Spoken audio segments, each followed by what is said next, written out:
సామెతలు రాసిన గ్రంథము 3వ అధ్యాయము 12వ వచనము చూస్తారా? విన్నాను వాక్యం విన్నాను. తండ్రి తమకు ఇష్టుడైన కుమారుని గద్దించు రీతిగా యెహోవా తాను ప్రేమించిన వారిని గద్దించును. పిల్లరా, మరి నేను ఈ మాట ఎందుకు అంటున్నానంటే, ఎవరినైతే ప్రేమిస్తానో వారినే గద్దిస్తాను. గత రాత్రి తెలుసు కదా, నీ ప్రవర్తన అంత చేయందు ఆయన అధికారమునకు ఏంటండి ఒప్పుకొనుము. దేవుడి స్తోత్రం చెప్తామండి. దేవుడి స్తోత్రం. ఈ వాక్యాన్ని నేను చూస్తున్నాను, చూడండి ఎంత చక్కటి మాట రాయబడిందో. నీ ప్రవర్తన అంతటి యందు ఆయన అధికారమునకు ఒప్పుకొనుము. నువ్వేది చేసినా నీ ప్రవర్తన, ఒక మంచి చేసినా, మాట్లాడాలన్నా, ఏంటండి ఏదన్నా దేవునికి లోబడాలన్నా, దేవునికి ఉండాలన్నా, నీ ప్రవర్తన అంతా ఎవరికి నువ్వు లోబడి చేయాలి చెప్పండి? ఈ వాక్యం చూడండి ఏమని ఉందో చక్కగా వాక్యం. నీ ప్రవర్తన అంతటి యందు ఆయన అధికారానికి లోబడాలంట. అంటే నీ మీద ఎవరిని అధికారానికి ఇచ్చేయాలి? మరి చాలా మంది ఇతరులకు అధికారం ఇచ్చేస్తాం మన మీద. నేను ఆయన్ని ప్రేమించానండి, నేను ఆయన చెప్పినట్లే చేస్తానని అంటాం. ఆమె నా ఫ్రెండ్ అండి, ఆమె చెప్పినట్లే చేస్తానండి. ఆయన నా స్నేహితుడండి, ఆయన చెప్పినట్లే నేను చేస్తానంటాం. మరి ఇప్పటి వరకు ఉగ్గు పాలు బట్టి నిన్ను పెంచి ముద్దాడి ఉయ్యాల్లో ఊసి ఏంటి గుండెల మీద తన్నుతూ ఉంటుంటే ఆ లాలించి పాలించి ఇవన్నీ చేస్తే, నీకు వయస్సు వచ్చిన తర్వాత నీ అధికారము ఎవరో వాడికి ఇచ్చేస్తే, వాడు జులాయాలు తిరిగేవాడికి, రకరకాల తిరిగేవాడికి, నువ్వు చదువుకునే బిడ్డవు వాడికి అధికారం ఇచ్చేస్తే నీ తల్లిదండ్రులు ఏమైపోతారు? దేవుని స్తోత్రం చెప్తామండి. హల్లెలూయా. నీ ప్రవర్తన అంతటిని కూడా దేవుడికి నువ్వు అప్పచెప్పాలి. ఎంతగా మిమ్మల్ని చదివిస్తుంటే వారి ఎండలో కొండలో కష్టపడి బిడ్డలకు ఏంటంటే ఇల్లు, ఆస్తి ఇవన్నీ సమకూరుస్తుంటే వారు నేటి దినాలలో వ్యతిరేకిస్తున్నారు. దేవుని స్తోత్రం. హల్లెలూయా. అది కాదండి, మన ప్రవర్తన అంతా ఎవరికి ఇవ్వాలి? మన మాటలు, మన ప్రవర్తన, మన చూపు, మన అడుగు ఆయనకే అప్పగించాలి. ఈ రోజుల్లో రకరకాలుగా మనం అప్పగిస్తూనే ఉంటున్నాం, లోపడుతూనే ఉంటాం. అలా కాదు. నీ ప్రవర్తన ఆయనకి ఇచ్చేవా? ఒకసారి ఆలోచన చేసుకోండి. నీ ప్రవర్తన ఆయనకి ఇచ్చేవా? నీ ప్రవర్తన ఆయనకి లోబడ్డావా? నువ్వు ఆయనకి లోబడ్డావా? నువ్వు ఆయనకి లోబడకపోతే నీ భర్తకి ఏమి లోబడతావు? నీ దేవుడికి లోబడకపోతే నీ బిడ్డలకి ఏమి లోబడతావు? నీ దేవుడికి లోబడకపోతే నీ తల్లిదండ్రులకి ఏమి లోబడతావు? నువ్వు వాక్యానికి లోబడాలి. మొట్టమొదట దేవునికి లోబడాలి. దేవునికి లోబడాలంటే ఏంటి చెప్పండి? దేవునికి భయము భక్తి కలిగి ఉండాలంటే ఏంటి చెప్పండి? అది రైట్. చదువుతాం, వాక్యం చదువుతాం, మెర్సీ చదువుతుంది, చూద్దాం. సామెతలు రాసిన గ్రంథము 8వ అధ్యాయము 13వ వచనము చదువుతారా? 8వ అధ్యాయము 13వ వచనము చదవాలి.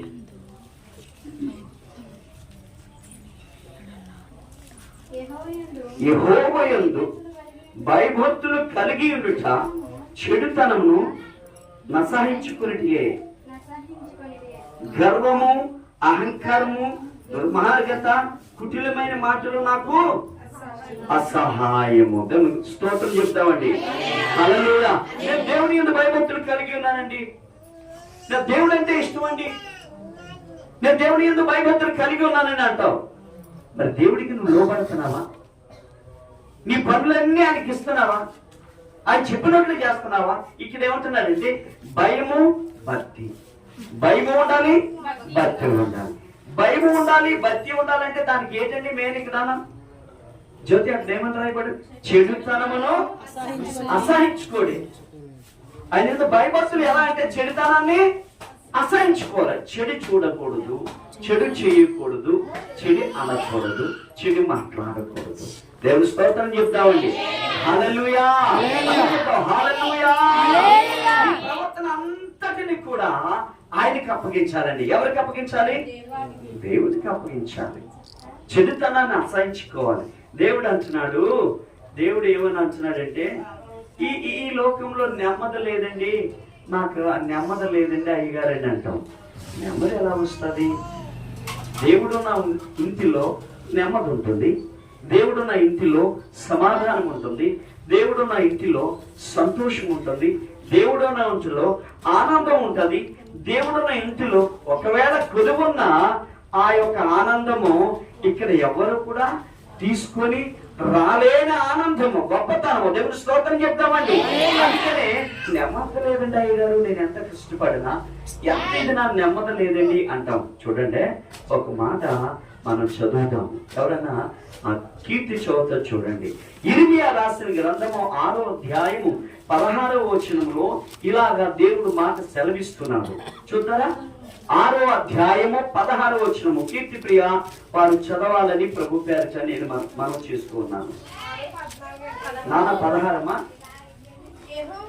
యెహోవా ఇలాగ సెలవిచ్చుచున్నాడు, మార్గములలో నిలిచి చూడడి, పురాతన మార్గములను గూర్చి విచారించుడి, మేలు కలుగు మార్గమేదని అడిగి అందులో నడుచుకొనడి, అప్పుడు మీకు నెమ్మది కలుగును. దేవునికి స్తోత్రం, హల్లెలూయా.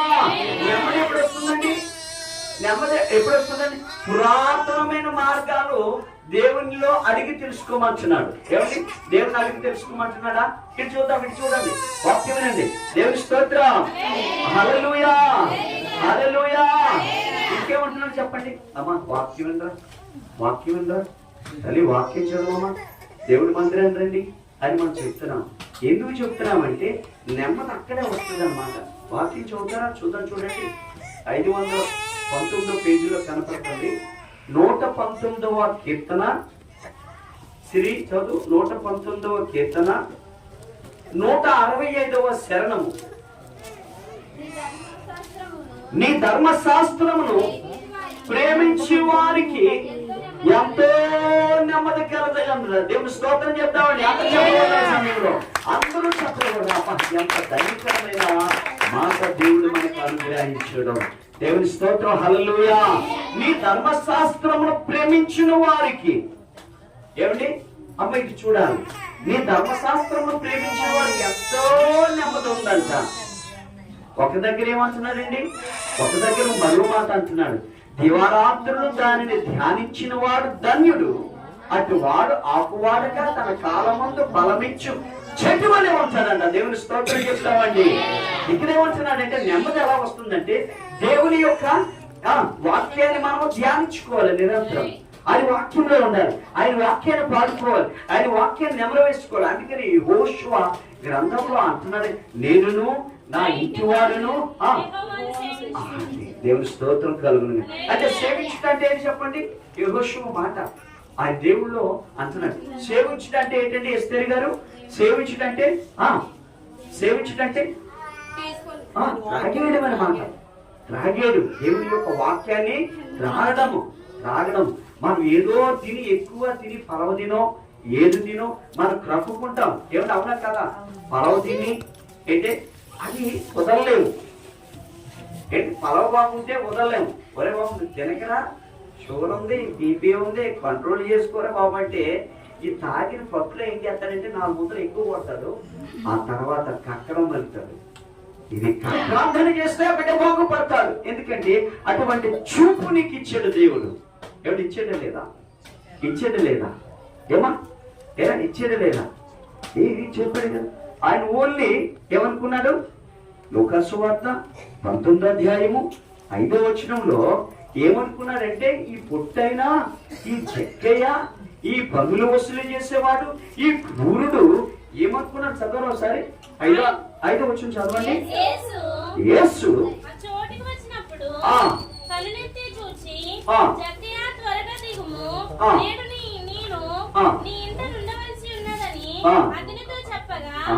దేవుని స్తోత్రం చెప్దామండి. ఏమన్నాడంటే ఆయన ఇప్పుడు ఈ జక్కయ్య పన్నులు వసూలు చేసేవాడు, కఠినమైన వాడు. ఆయన మాటలంటే ఇష్టపడేవాడు కాదు, ఆయన మాటలంటే ఇష్టపడేవాడు కాదు. అంటే యేసు ఎవరో తెలుసుకున్నాడు. ఆయన అద్భుతాలు చేస్తాడు, ఆయన ఆశీర్వాద కార్యములు ఇస్తాడు, ఆయన గుడ్డివారికి చూపిస్తాడు, గుడ్డివారికి నడికిస్తాడు, లేని వారికి అన్ని ఇస్తాడు, ఆకలి ఉన్న వారికి భోజనం పెడతాడు, రొట్టె ముక్కలు చేపలు ఇవన్నీ పెడతాడు తెలుసుకున్నాడు. కానీ ఆయన ఎవరో ఎప్పుడు చూడలేదన్నమాట. యేసు ప్రభువు వారు ఆ ఇరుకు పట్టణానికి వస్తూ ఉంటుంటే ఆయన చూడాలని ఆశ ఉందండి. దేవుని స్తోత్రం, హల్లెలూయా. ఎప్పుడైతే చూడాలని ఆశ ఉందో దేవుడే ఆయన చూసేదనమాట. ప్రియులారా, నీ మనసులో నా బిడ్డ మారాలని ఉన్నదనుకో, నా భర్త మారాలని అనుకున్నావు అనుకో, నిజంగా నీ ప్రవర్తన అంతా ఆయన చేతులకు అప్పచెప్తే నీవు నీ భర్త మారుతాడు. దేవుని స్తోత్రం చెప్పండి. హల్లెలూయా, హల్లెలూయా, హల్లెలూయా. ఆయన వాక్యాన్ని నీవు దివారాత్రులు ధ్యానిస్తే ఆకువాడక అమ్మ చూడండి, ఆ జంట చూడండి ఎంత పచ్చగా ఉన్నారో, ఆ జంట చూడండి ఎంత పచ్చగా ఉన్నారు. వాళ్ళు వెళ్ళేటప్పుడు వచ్చేటప్పుడు కూడా వారు ఎడవరు, వాళ్ళు బలిగా ఉంటారండి. వాళ్ళు చెప్తూ అంటాము కదమ్మా, అంతే చాలా మంది వింటాము అంటాము కూడా. వారు వచ్చేటప్పుడు వీళ్ళ ఆ స్నేహితులు చూడండి, ఏమండి ఆ స్నేహితులు ఇద్దరు చూడండి, భలే కొట్టుకుంటారు, భలే కలిసిపోతారు, భలే వాళ్ళిద్దరు మాట్లాడుకునేటప్పుడు బాగానే ఉంటారు, మాట్లాడుకోలేనప్పుడు గలిబిలి చేసేస్తారండి. దేవుని స్తోత్రం, హల్లెలూయా. ఎంత చక్కగా ఉంటారు చూడండి, మరలా కలిసిపోయారు.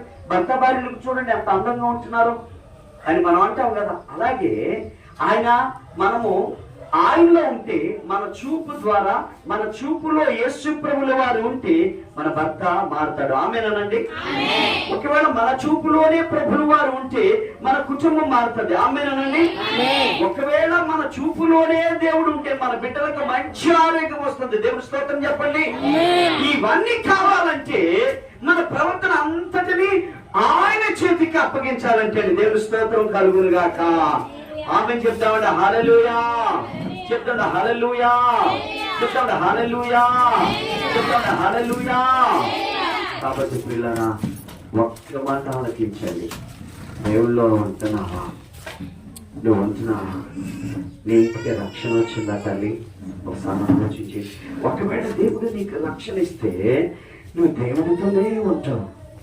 ఆ చూపులో దేవుడు ఎప్పుడైతే ఆ చక్కిని చూసాడో, ఎప్పుడైతే ఆయన కావాలని ఈయన అనుకున్నాడో జక్కయ్య, వెంటనే ఆయన తెలియదండి, దేవుడు తెలుస్తుంది కదండి.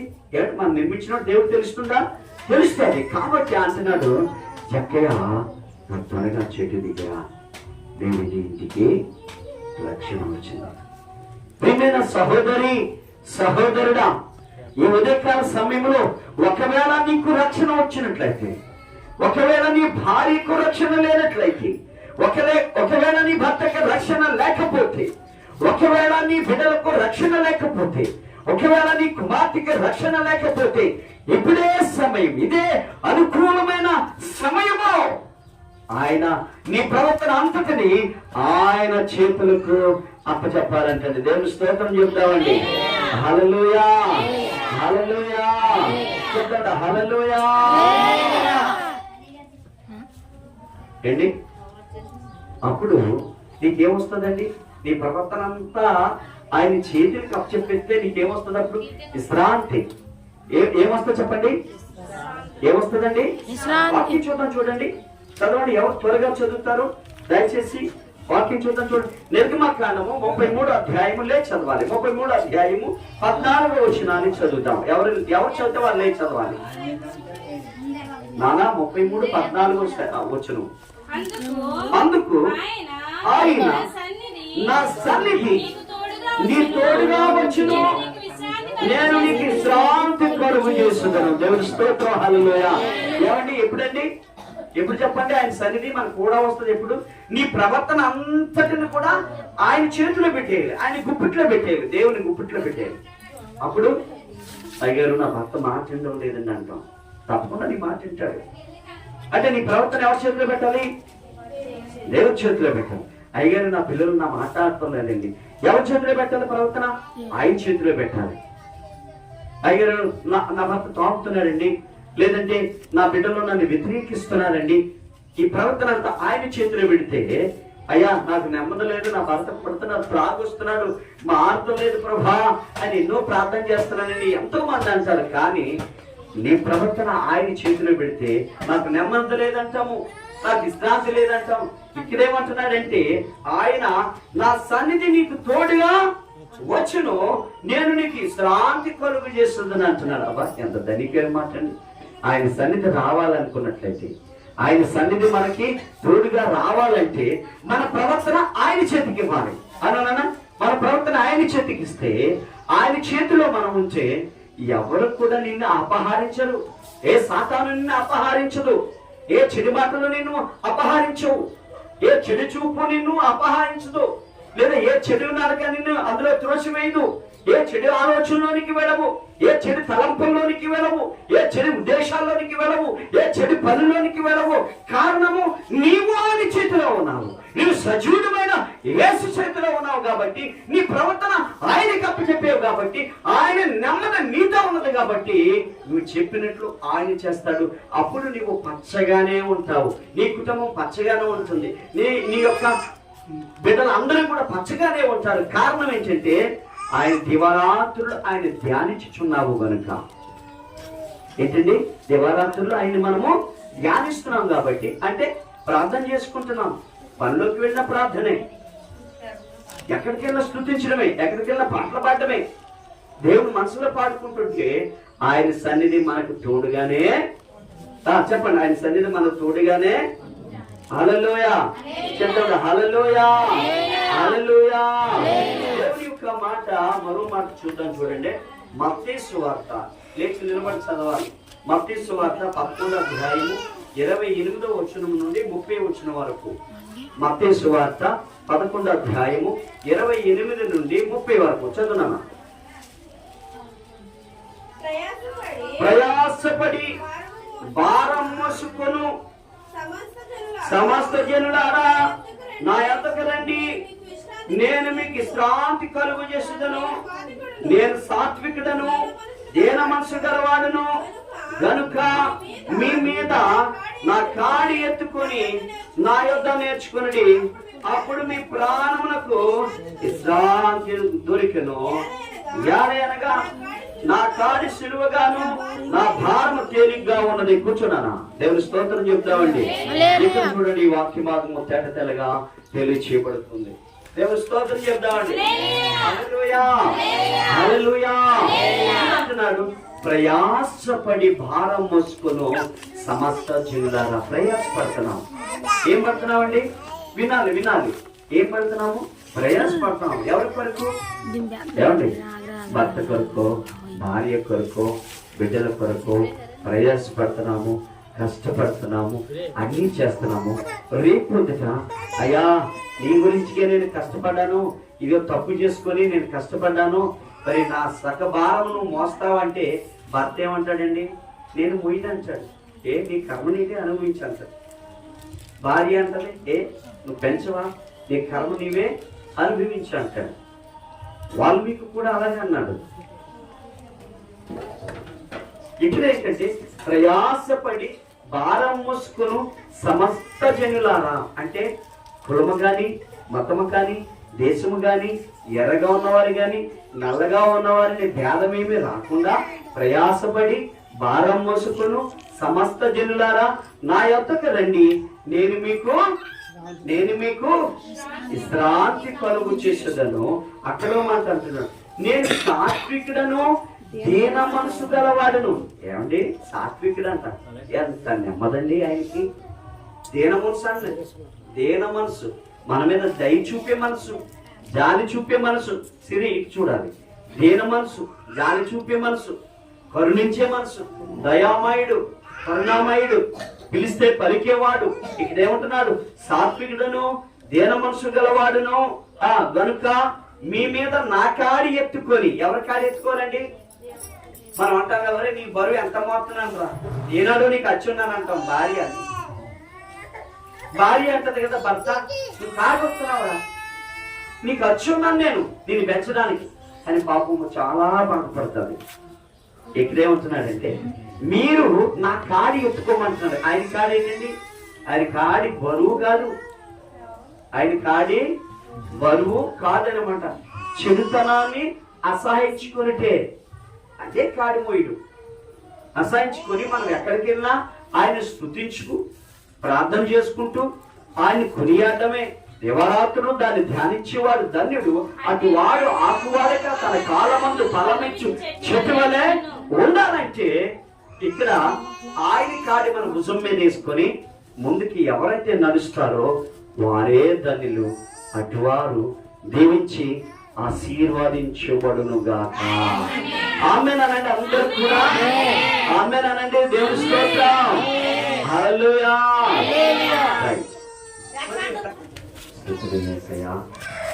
గత వారం నుండి ఈ వారం వరకు మీ సజీవమైన రెక్కల్లో మమ్మల్ని కాల్చినందుకు వందనాలు. మీ దేవుని దయచేయండి, మీ కృపను అందించండి, మీ మహిమ కొరికి వాడుకోండి. దేవానికి వందనాలు, స్తోత్రాలు. దేవానికి చిత్తమైతే బిడ్డల కుటుంబాన్ని దీవించండి, ఆశీర్వదించండి. ఎవరైతే ఏమనుకుంటున్నారో అన్నీ కూడా నెరవేర్చండి. ఇద్దరు బిడ్డలు సాక్ష్యం చెప్పారు, వారు అనుకున్నది జరిపించండి. మీ మహిమ కొరకు వాడుకోండి. ఇంకా ఇక్కడ స్థలాలు కొనుక్కున్నవారు, కొనాలనుకున్నవారు, నాయన బిడ్డల కొరకు ప్రార్థన చేసుకునేవారు, అనారోగ్యంగా ఉన్నవారు అందరినీ కూడా దీవించండి. గుడ్డిని ఒకసారి జ్ఞాపకం చేసుకోండి. తనకు మంచి ఆరోగ్యమును, శక్తిని, బలం దయచేయండి. యువతండ్రి చిన్ని మా మధ్యలోకి వచ్చారు. మా మీకు వందనాలు. ఆ బిడ్డను మేము కలుసుకొని మేము అందరం సంతోషంతో జీవించేదాన్ని దయచేయండి. దేవానికి వందనాలు, స్తోత్రాలు. ప్రతి వారి కుటుంబంలో మీరున్నారని నమ్ముతున్నాం. దీవించండి, ఆశీర్వదించండి. మీ మహిమకే మీరు వాడుకోండి. దేవానికి వందనాలు. యువతండ్రి కాన్పులను, వయసును దీవించండి. ఇచ్చిన వారిని 1000 రెట్లు ఆశీర్వదించండి. మీ మహిమ కొరకు వాడుకోండి. నాయన 30వ తారీఖు పుట్టినరోజు 31 నుండి నాయన మీ చిత్తమైతే మీ మందిరంలో ఉపవాస దినాలు మేము ప్రకటించుచున్నాం. మీ చిత్తమైతే ఉండి ఎవరైనా రక్షణ లేకపోతే రక్షణ భాగ్యాన్ని తీసుకునే ధన్యతను దయచేయవలసిందిగా మనం చేసుకుంటున్నాం. మీరు ముందు నడిపించి మహిమ పొందవలసిన మనం చేసుకుంటున్నాం. అలాగే వాహనం మంది ఉండి మేము బయలుదేరి వెళుతున్నాం. ఇంకా 2 ఊర్లలో నాయన ప్రార్థనకు ప్రతిఫలం దయచేసి వేడుకుంటూ రక్షకుడైన యేసుక్రీస్తు నామములో అడిగి వేడుకుంటున్నాము. పరలోక తండ్రి.